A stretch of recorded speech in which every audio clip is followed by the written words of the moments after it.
Hello, my name is Tracy Allen, and I want to welcome you to Cooking with Some Friends.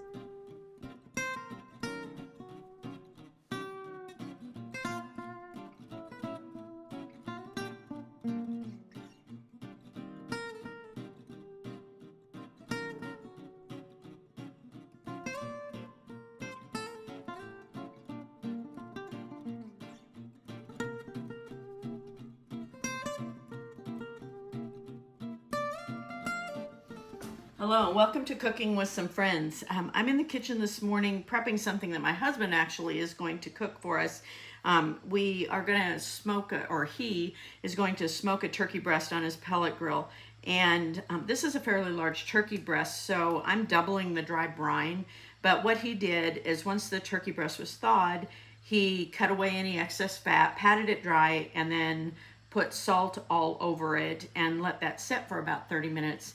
So that the salt can be permeating the meat. So now I'm gonna make the brine that he's gonna put on it. So in my bowl, I'm doubling. So I have about 2 teaspoons of black pepper. I'm also gonna put in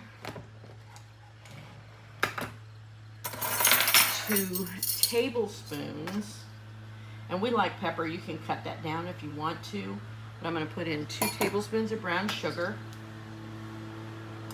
Our neighbors are all mowing this morning, and it's such a nice day. The windows are open, and so if you hear their mowers in the background. I need 2 teaspoons of rosemary.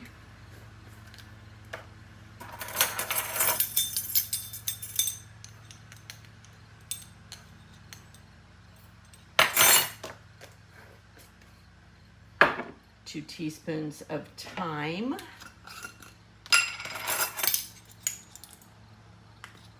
Seems like this lid is the one I always struggle getting off the top of the jar. So we'll go this way.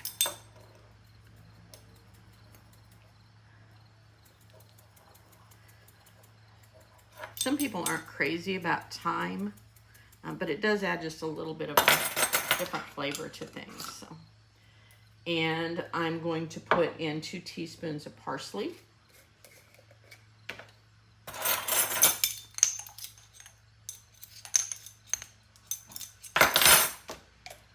And 2 teaspoons of garlic powder. Well, this lid comes off easily.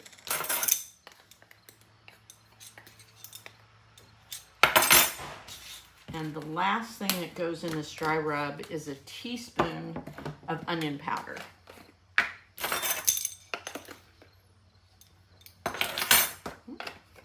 Then I'm just gonna mix this up, and when he comes in to put this on the turkey, he's first going to rub the turkey down with 1 to 2 tablespoons of melted butter. You can use olive oil if you don't like the buttery flavor, but we do really like that. So he'll rub the breast down with the melted butter, then put the dry rub on and make sure he rubs it in really well and uses all the rub. And then he's gonna put it out on his pellet grill, and he wants it to be warmed up to 225, and he's gonna put it on there for 2 hours. At the end of that 2 hours, he's gonna pump up the heat, but we're gonna see first if we're ready for that. Since this is actually a larger turkey breast, it may take longer than the recipe calls for. So we'll be back when it goes on the pellet grill. Oh, hi. Oh. Well, I was waiting for the turkey breast and my husband to get ready to do this. I went up to our building and got down fall decorations, and hot. Okay. So I'm ready to actually rub the melted butter on this and then put the brine that I created over it. Normally my husband would do this part too, but he's busy out in his workshop getting some stuff done. So I'm gonna go ahead and do this. He's got the pellet grill heating to 225, and then we'll go from there. Okay, so I've taken the melted butter and rubbed that in, and I put it in a roasting pan. When you put this on your pellet grill, you can either put it in the roasting pan or just put it directly on the grill. But for now, I'm gonna put it in the roasting pan just because it's easier for me to contain it that way. So I'm gonna put I rub all over it, using all of it.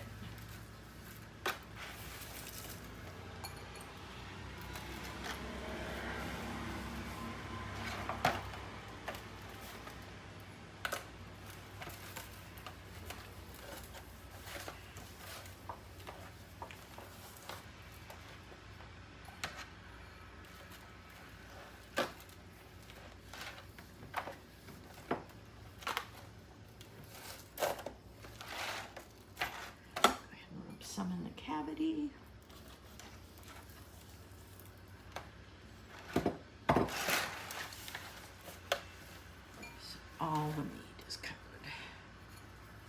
Okay.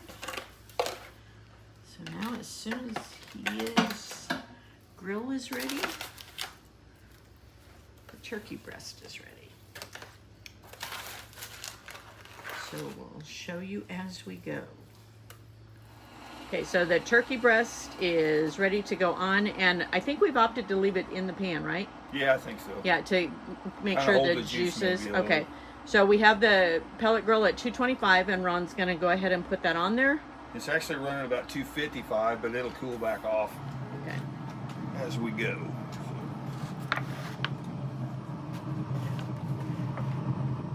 Okay. So they're right in Now there. we just have to wait. Their work.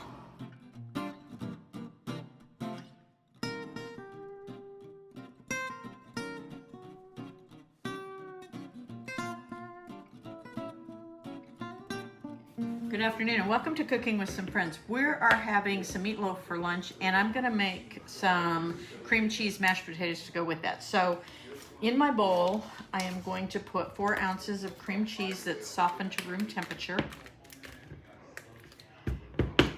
And I've also melted a 1/4 cup of butter that I'm going to put in here. And I'm going to use my mixer and mix these together. And then I'm going to beat in my potatoes that I chunked up and boiled until they were fork tender. So let me do this first, and then we will do the potatoes. And we're just going to beat those until they're light and fluffy when we add the potatoes.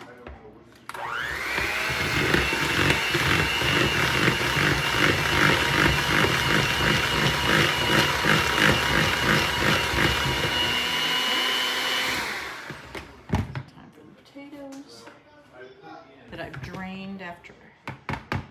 I am going to add a little bit of salt and pepper. And then beat those in, and they are ready.